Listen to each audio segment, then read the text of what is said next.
I joined a program at the end of January, and sort of then 6 months of pro bono, and got one client, and it's putting along and it's going super slow, and most months with zero.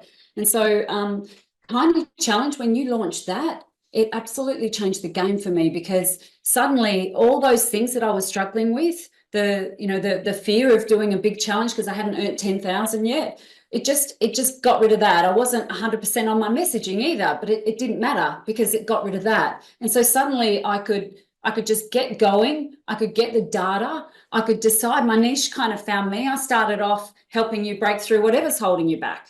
I didn't really have a helping pretty well everyone do everything. Yeah. And so my niche kind of found me, and it just made the whole process easy, and the fear went away, and I could just be me. I didn't have to present, it didn't have to feel like that. And it just, yeah, everything just got easy, and I had success quickly too, which like versus pro bono, which took so long.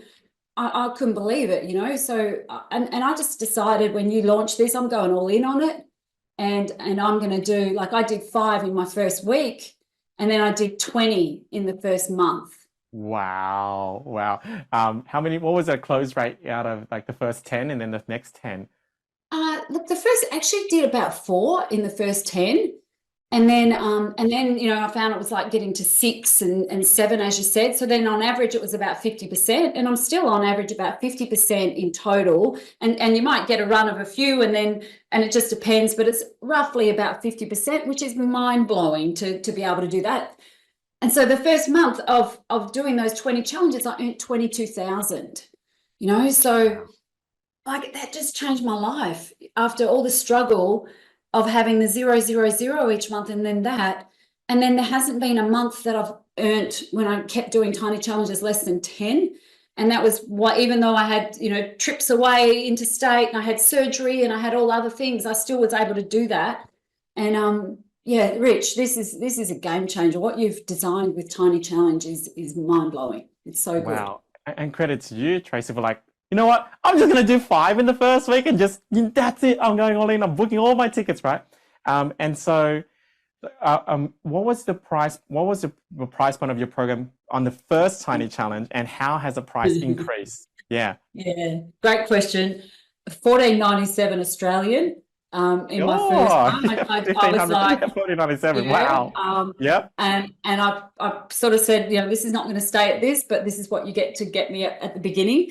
And then so I sold 3 at that price, and then I went up to 1,800, and I sold 1 at 1,800, and then I went to 2,000, sold 1 at 2,000, and then I went to 3,000 Australian, and I think I sold about 3 at 3,000 Australian, and then boom, Catherine actually said at UPW, so pretty well, she's like, you got to get into US dollars, and then I was 3,000 US dollars, and now the program's 5,000 US dollars. Wow, which is around about like 7,500, which means like you've basically 5x your prices through this model here. And this is a hidden benefit. People think, oh, my price will be the same, but I want you to think right now, actually guys, type in the chat screen, what's going to be the price of your course, knowing that you're going to sell it for way dirt cheap. You're soliciting yourself, but it's okay, because that's why they should say yes now. What's that price point? You type in the chat screen. I'd love to hear from you guys. And I'm going to see what we've got, like 5K. Very, very nice. 5K is healthy, right? Type in the chat screen. Guys, type in. Don't be afraid. Just type in. What do you think? Is it 500? Is it 1,000? 1.5K? Yep. What's that price point? 3K? 2,888? 2K? Great. Great. I want you to imagine that number you just put in times by, just be conservative, times 3 in your first 10. Like Tracey did 4 or 5, right? But times 3. What's that number be? That could be 6,000.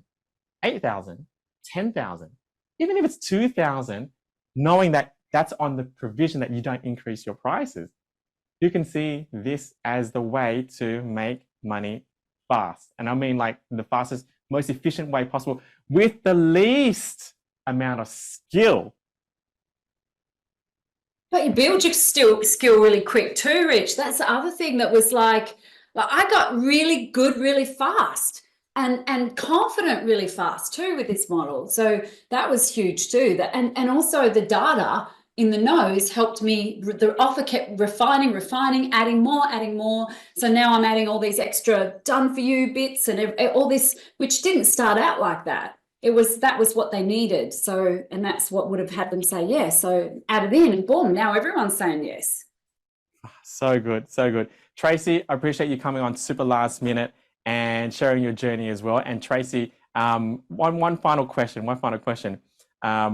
You got so addicted to this model that you kind of didn't want to leave the model. What made this so addictive to you? Yeah, thanks, Rich. You know, it's what you said right at the beginning is the show up rate of group challenge versus tiny challenge. And I didn't want to waste leads because it's so hard to get a lead anyway. So if you can have 10 leads to do 10 tiny challenges and convert at 50% versus you've got to get 100 to get 10, and then you're going to convert in a group challenge at maybe 20 or 30%. Like, to me, the maths made tiny challenge such a no-brainer. And I guess I was trying to be efficient and maybe greedy, but just efficient, greedy. You're allowed to be greedy. Who's up for being greedy when you're impacting lives? Yeah. You know what? Get up for Tracey. Get up for being greedy. Let's go.